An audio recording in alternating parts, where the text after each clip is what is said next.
Betulkah banyak fadilat atau kelebihan bila kita buat salat sunat di rumah berbanding salat sunat kita buat di masjid atau di surau? Jawabannya betul. Adalah menjadi amalan Nabi Muhammad sallallahu alaihi wasallam. Salat sunat beliau buat di rumah, bukan di masjid. Termasuk rawatib. Bila kedengaran azan,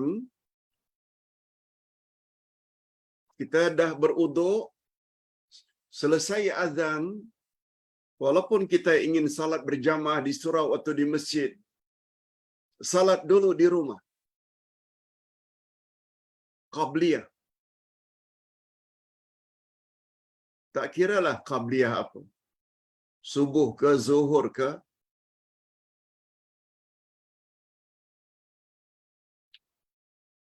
semua salat ada qabliyah.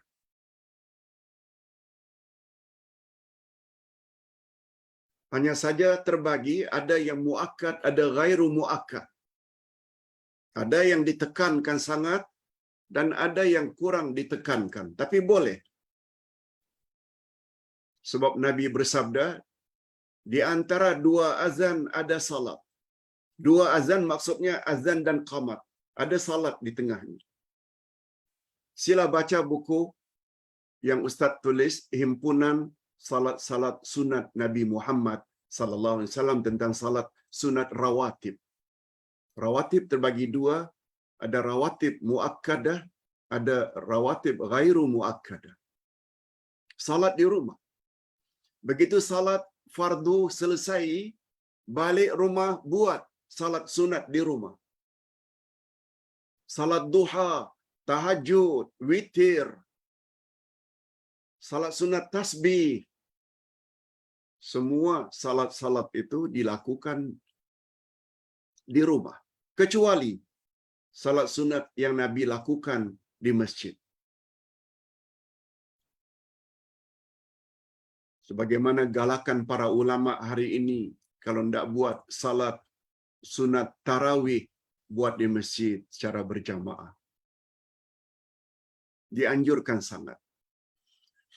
Salat sunat gerhana, buat di masjid. Salat sunat hari raya, buat di masjid atau di tanah lapang. Itu jawaban singkat Ustaz tentang betul salat sunat, lebih-lebih lagi rawatib, qabliyah atau ba'diyah sebaiknya dilakukan di rumah. Sebab sabda Nabi sallallahu alaihi wasallam, salat yang paling afdal adalah di rumahmu, kecuali salat fardu. Kecuali salat fardu maknanya yang fardu itu sebaiknya di surau atau di masjid. Khasnya untuk kaum lelaki dewasa. Sebab ada hadis tentang wanita, salat wanita di rumah adalah lebih afdal. Yang kedua,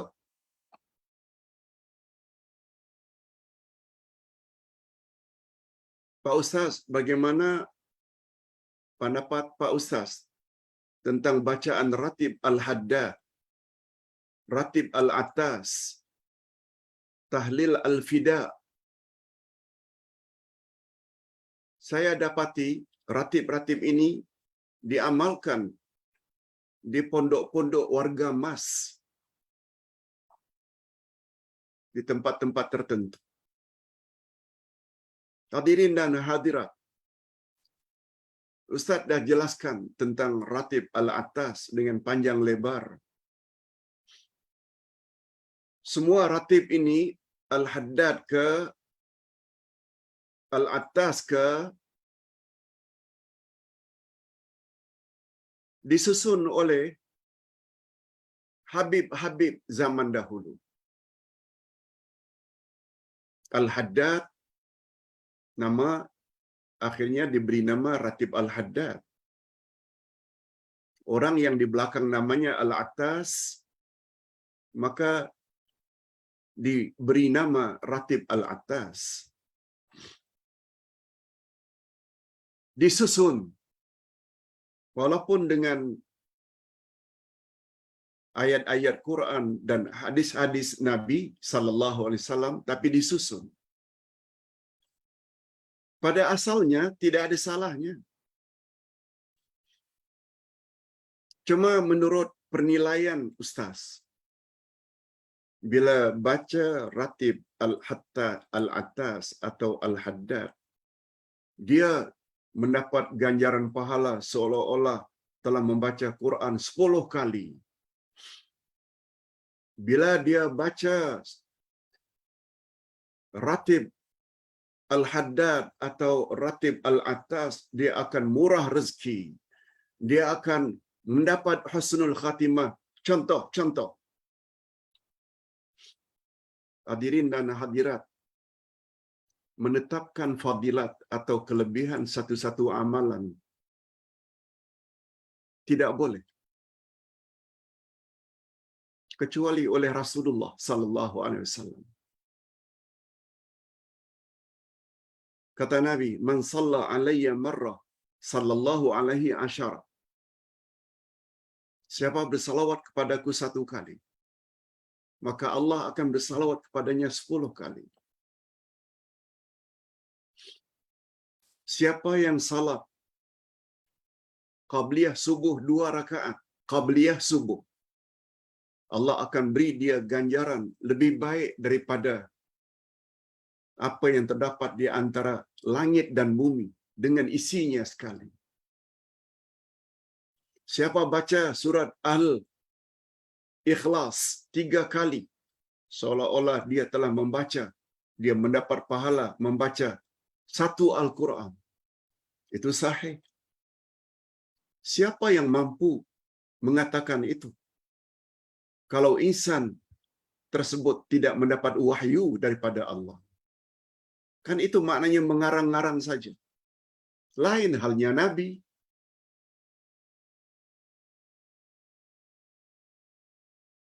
Nabi walaupun manusia biasa, bukan jin, bukan malaikat, tapi beliau mendapat wahyu. Lihat ayat 110 dari surat Al-Kahfi.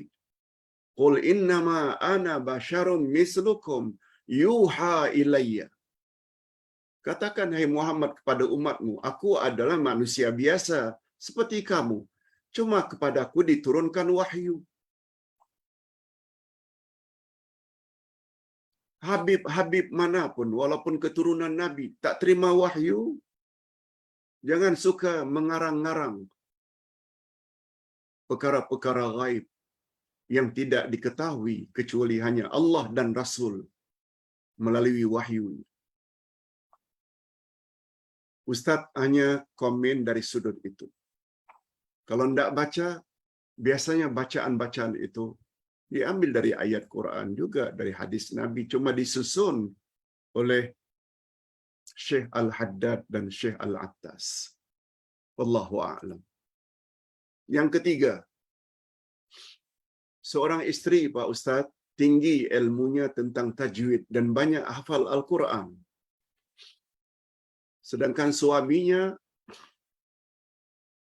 tidak banyak tahu tentang tajwid.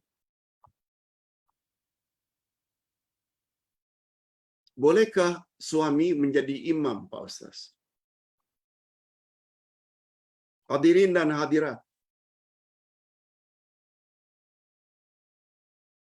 suami boleh membaca surat Al-Fatihah. Suami juga boleh baca surah-surah pendek. Tapi tidaklah sebanyak hafalannya itu dengan istri. Dalam hal ini, istri tetap tidak boleh jadi imam bagi suami.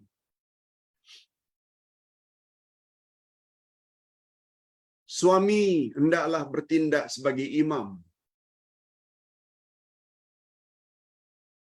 Sudah itu ketetapan syarak. Andai kata tajwidnya tidak begitu elok, perbetulkan saja. Tapi mustahil rasanya Al-Fatihah pun tak betul. Walaupun suami itu jadi imam hanya baca Al-Fatihah, yang rukunnya Al-Fatihah saja. Walau tak baca surah, karena tak hafal, sah. Dan tetap akan mendapat ganjaran pahala salat berjamaah. Sabda Nabi, salatul jamaah afdal min salatil fadhi bisab'ah wa ishrina darajah.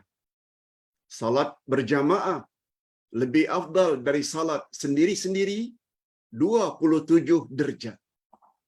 Ada riwayat mengatakan 25 derajat. Sebabnya isteri walaupun salat sendirian, walaupun dengan bacaan yang baik, tapi sendirian, tetap tidak dapat. Beza bila sudi berimam di belakang suami, walau suami tidak baca surat lazim atau ayat lazim. Bimbing, kalau boleh, suami. Kalau suami umpamanya tidak begitu baik, boleh anak laki-laki. Walaupun anak laki-laki itu belum baligh. Walau.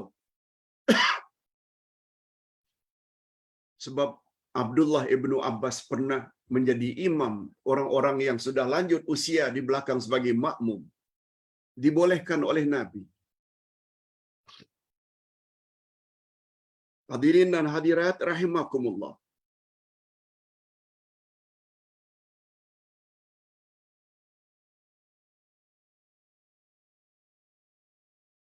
Isteri yang tajwidnya bagus tadi, tegurlah baik-baik.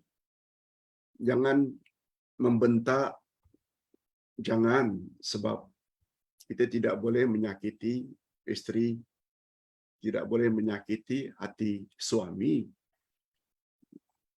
yang barangkali memang tidak banyak ilmunya tentang tajwid. Tegur elok-elok, tak ada masalah insya-Allah. Allah Maha mengetahui. Yang keempat, pertanyaannya, bagaimana Ustaz nasihat kita kepada seseorang yang sangat takut kepada jin pada waktu maghrib? Macam mana kita hendak beri nasihat, Pak Ustaz, kepada tetamu kita yang datang ke rumah kita? Masuk saja waktu maghrib petang, sangat takut.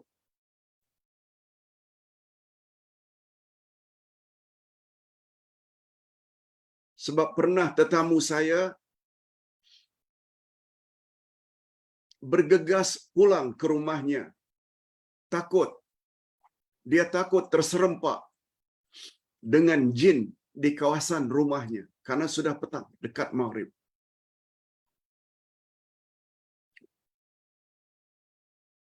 Hadirin dan hadirat, rasa takut terhadap jin boleh saja. Sebab Nabi SAW bersabda,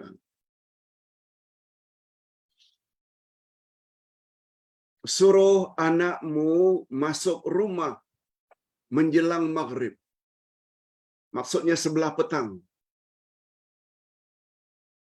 Sebab pada waktu itu, syaitan-syaitan berkeliaran. Sabda Nabi lagi, bila sebelah petang, tutup pintu-pintu rumahmu. Tingkap-tingkap rumahmu tutup. Sebab menjelang maghrib itu syaitan berkeliaran.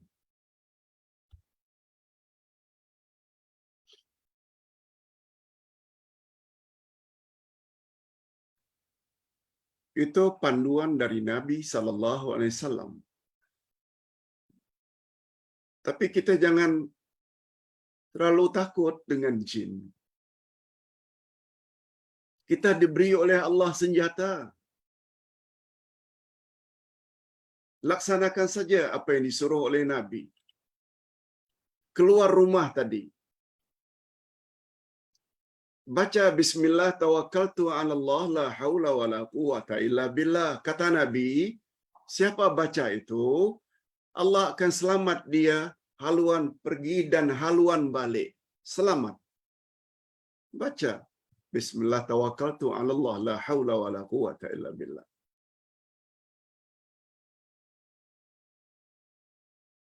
Kemudian kata Nabi, apabila akan masuk rumah, jangan lupa membaca atau memberi Assalamualaikum warahmatullah. Kalau ada orang, kalau tak ada orang, Assalamualaikum, Assalamu alaina wa ala ibadillahi salihin. Itu bacaan masuk rumah bila dalam rumah tak ada seorang pun. Bila akan makan, baca bismillah. Syaitan tak boleh share makan dengan makananmu.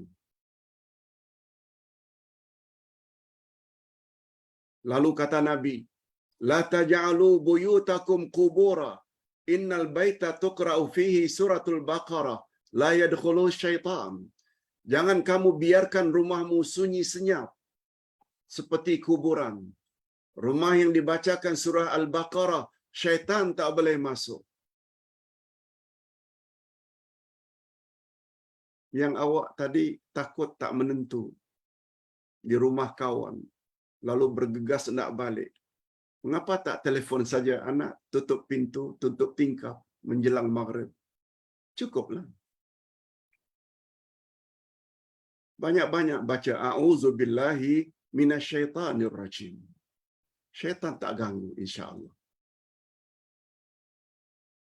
Pak Ustaz, anak saya accident, koma hampir 20 hari. 20 hari koma. Alhamdulillah sekarang mula pulih Pak Ustaz. Mula pulih. Maknanya dah mula sadar. Pertanyaan, wajibkah dia qada salatnya yang ditinggal selama 20 hari itu Pak Ustaz? Bagus pertanyaannya. Yang ini ni wajib qada. Apalagi anak sudah dewasa. Kalau tak salah umurnya 18 tahun. Kata ibunya.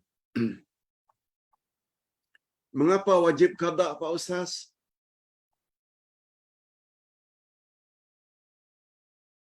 Sebab Nabi SAW bersabda,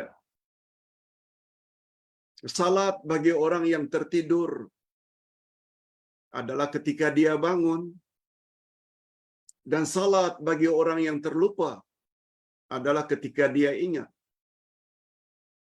Nah sekarang, anak yang accident, yang berlumuran darah di kepalanya, goncang, terlantar selama 20 hari, ingatannya hilang, sama hukumnya dengan orang yang tertidur.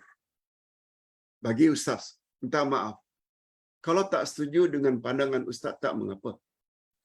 Tapi Ustaz melihat orang yang koma itu macam orang yang tertidur.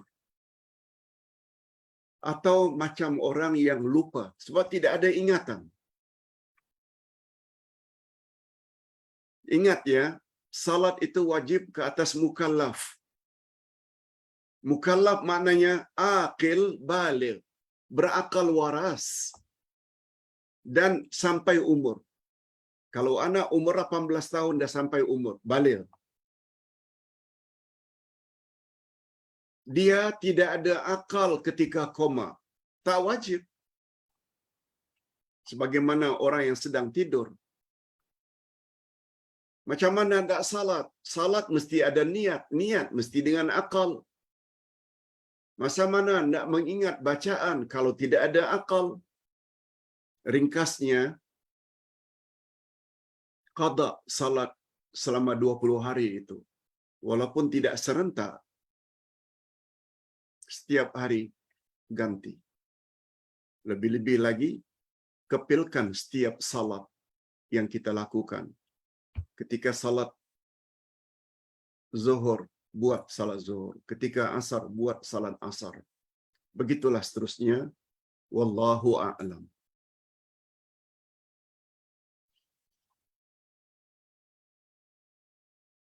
Pak Ustaz, ini pertanyaan datang tadi pagi. Kitab-kitab sufi, termasukkah dia dalam kitab-kitab sunnah Nabi sallallahu alaihi wasallam? Sufi ini dari kata tasawuf.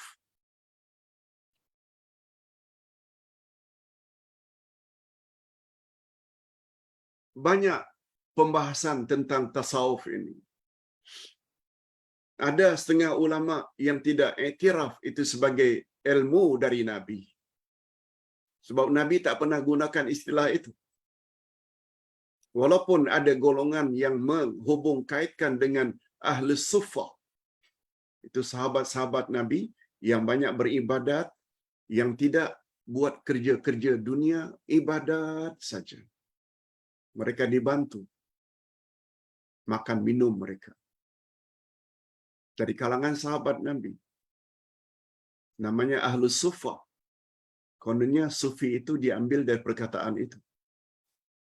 Ada pula yang mengaitkan sufi ini dengan sauf, iaitu bulu. Bulu binatang. Karena golongan ini suka memakai pakaian daripada bulu. Ringkasnya, orang-orang tasawuf ini banyak menjaga urusan hati. Hati. Lalu mereka dipanggil dengan ahli suffah. Hadirin dan hadirat. Istilah yang datang dari Nabi juga ada. Yaitu tazkiyah. Pensucian hati. Qad aflaha man zakkaha. Sungguh berjayalah orang yang membersihkan hatinya. Zakkaha, tazkiyah. Itu istilah yang lebih tepat. Bukan tasawuf.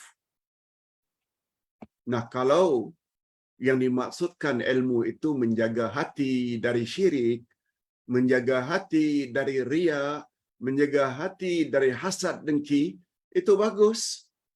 Cuma istilah yang datang daripada Al-Quran dan Sunnah adalah tazkiyah, bukan sufiyah. Oleh sebab itu tak ada masalah kalau konten dari buku itu tentang pembersihan hati dari segala penyakit hati, tak ada masalah. Tak ada masalah. Cuma perbezaan istilah saja. Satu tasawuf, yang satu tazkiyah. Wallahu a'lam. Nah, yang terakhir, yang ketujuh. Ya, rupanya ada 7. Maaf ya, bukan 10. 7. Pak Ustaz, boleh tak kita baca Yasin kepada orang yang sedang sakit tenat, sakit kuat? Hadirin dan hadirat rahimakumullah. Kebanyakan ulama mengatakan boleh. Berdasarkan hadis Nabi sallallahu alaihi wasallam, walaupun derajatnya dhaif, lemah. Iqra'u Yasin ala mautakum. Bacalah Yasin kepada orang yang akan mati. Mauta ini iktibar mayakun. Bukan orang yang sudah mati. Baru baca Yasin lalu dihadiahkan, bukan. Iqra'u Yasin ala mautakum.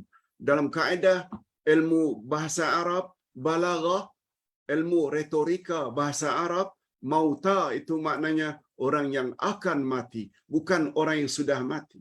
Iqra'u Yasin. Bacalah surah Yasin kepada orang yang akan mati. Termasuklah orang yang sedang sakit tenat. Cuma nilai hadis itu dinilai oleh ulama hadis sebagai hadis dhaif, lemah, bukan palsu. Apalagi Al-Quran itu adalah syifa, yaitu penawar. Bagus. Tidak Yasin pun tak mengapa, Al-Kahfi ke, Ar-Ra'du ke, Al-Baqarah ke, semuanya boleh. Tapi Nabi ada sebut Yasin.